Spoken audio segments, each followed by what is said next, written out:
অভিযোগ পাল্টা অভিযোগ সহ কাদা ছুড়াছুড়ি চলছে বিলোনিয়া শাসক দলের অন্দরে। শাসক দলীয় সমর্থিত একাধিক গোষ্ঠীর মধ্যে মতানৈক্য বিরোধ, বাড়িতে গিয়ে হুমকি পাল্টা হুমকি চলছে ঠিকাদারি নিয়ে। ঘটনা এখানেই শেষ না। অভিযোগ জানিয়ে বিলোনিয়া থানাতে একে অপরের বিরুদ্ধে বিভিন্ন অভিযোগ এনে পৃথক পৃথক 4টি অভিযোগ জমা পড়েছে গত শনিবার রাতে। পুলিশ সূত্রে জানা যায় অভিযোগের ভিত্তিতে প্রয়োজনে কঠোর ব্যবস্থা নেওয়া হবে। মূল ঘটনা নিগু বাণিজ্যের ঠিকাদারি কাজের টেন্ডার ড্রপকে নিয়ে। অভিযোগ বিভিন্ন ঠিকাদারি কাজ নিয়ে দেখাশোনার ক্ষেত্রে আগে মণ্ডল নেতৃত্বের 4 থেকে 5 জনের একটি কমিটি ছিল। এই কমিটির মাধ্যমে কাজের বন্টন বা কিভাবে কাজ হবে, কারা কারা কাজ পাবে ইত্যাদি নির্ধারণ করে নিজেদের মধ্যে সীমাবদ্ধ রাখত। দলের বেকার যুবকরা ভেবেছিল এই কমিটির মাধ্যমে কিছুটা হলেও উপকৃত হবে, কিন্তু এই কমিটির কাজের বন্টন ও নিজেদের ফায়দা লাভের নমুনায় শাসক দলের ওই আরেকটি অংশে ক্ষোভ তৈরি হয়।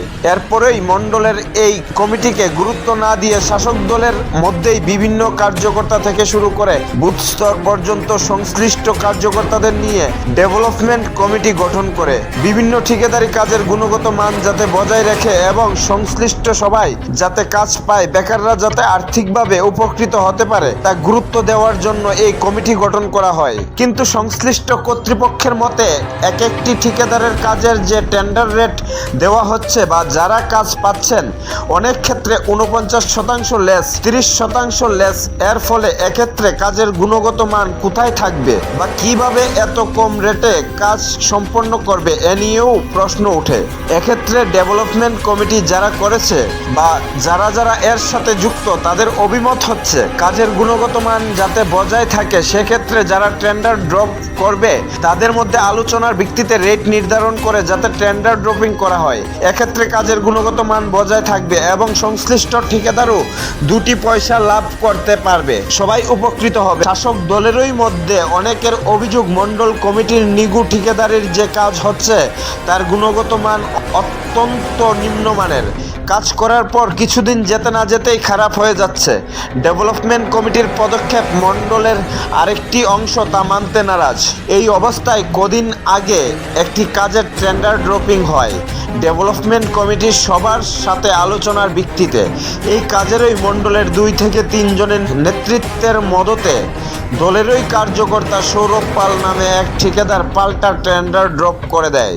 এই নিয়ে শুরু হয় অভ্যন্তরীণ মতবিরোধ এবং মতানৈক্য। এর ফলে হুমকি পাল্টা হুমকি সহ অভিযোগ পাল্টা অভিযোগ 2 গোষ্ঠীর মধ্যে। এই নিয়ে সরগরম এবং কিছু মিডিয়াতে এই সংবাদ পরিবেশন হওয়ার পর ডেভেলপমেন্ট কমিটির পক্ষ থেকে মিথ্যা ভিত্তিহীন বলে দাবি করছে। এছাড়া তাদের অভিযোগ গেরুয়া রামাবলী ব্যাগধারী সাংবাদিকের কারসাজিতে মিথ্যা তথ্যের ভিত্তিতে সংবাদ পরিবেশিত হয় দলকে কালিমালিপ্ত করার জন্য।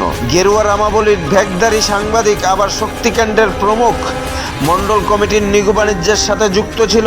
কমিটি ভেঙে যাওয়াতে অর্থের ফায়দা লুটতে না পেরে ক্ষুব্ধ হয়ে ডেভেলপমেন্ট কমিটির দলের কার্যকর্তাদের হেয় প্রতিপন্ন করার জন্য উঠে পড়ে লেগেছে। তার ফলস্বরূপ দলের বিরুদ্ধে অসত্য তথ্য তুলে ধরতে প্রয়াস শক্তিকেন্দ্রের প্রমুখ কাম সাংবাদিকের, এমনই অভিযোগের গুঞ্জন রয়েছে। শক্তিকেন্দ্রের প্রমুখ কাম সাংবাদিক সহ মণ্ডলের কিছু নেতা দলকে কালিমালিপ্ত করতে প্রয়াস জারির ঘটনার বিষয়ে সুষ্ঠু বিচার করার মুখ্যমন্ত্রীর কাছে আবেদন রেখেছে ডেভেলপমেন্ট কমিটি। আজকে দুপুরবেলা ত্রিপুরার বিভিন্ন ইলেকট্রনিক মিডিয়াতে একটা নিউজ দেখতে পেলাম, যেখানে বিলোনিয়া মধ্যপাড়া নিবাসী সৌরভ পাল আমাদের নামে কিছু কুৎসা রটিয়ে একটা মুখরোচক একটা সংবাদ পরিবেশন করলো, যে সংবাদের কোনো বাস্তবিক কোনো ভিত্তি নেই।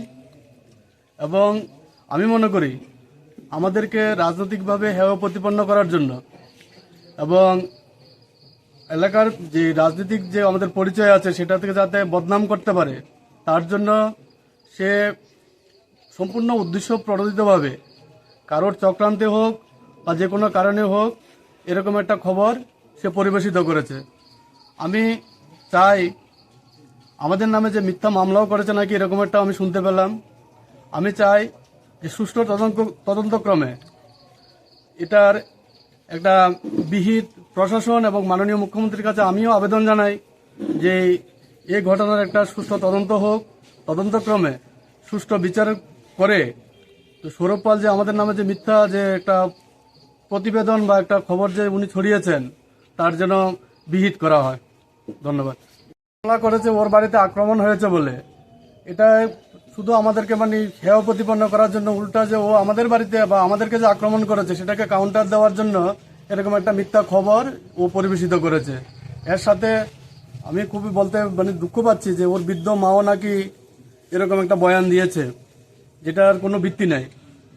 ওর বাড়িতে কেউ আক্রমণ করেনি, এটা সম্পূর্ণ মিথ্যা কথা। এবং ও শুধু একটা উদ্দেশ্য নিয়ে, যে কোনো একটা বদ উদ্দেশ্য নিয়ে এরকম একটা খবর পরিবেশিত করেছে। ওকে সৌরভ পাল। কি করে? সৌরভ পাল সম্ভবত বেকার ছেলে, আচ্ছা, ও নাকি ইঞ্জিনিয়ারিং ডিগ্রি করেছে। এখন আপনারা কি চান? আমরা চাই মাননীয় মুখ্যমন্ত্রী দরবারে, যখন ও নালিশ করেছে, আমরাও চাই মাননীয় মুখ্যমন্ত্রী এটা সুষ্ঠু তদন্তক্রমে, ওনার এজেন্সির মাধ্যমে সুষ্ঠু তদন্তক্রমে এটা সুষ্ঠু বিচার। আপনারা মামলা করেছেন কেউর বিরুদ্ধে? আমরাও ওর বিরুদ্ধে মামলা করেছি, কেননা ও তো ঘটনাটা ও ঘটিয়েছে, কিন্তু ও নিজেকে সেভ করার জন্য আমাদের নামে মামলা করে দিয়েছে থানাতে। ঘটনাটা কি ঘটিয়েছে? ঘটনাটা ও দাদা আপনার সঙ্গে কি হয়েছে একটু?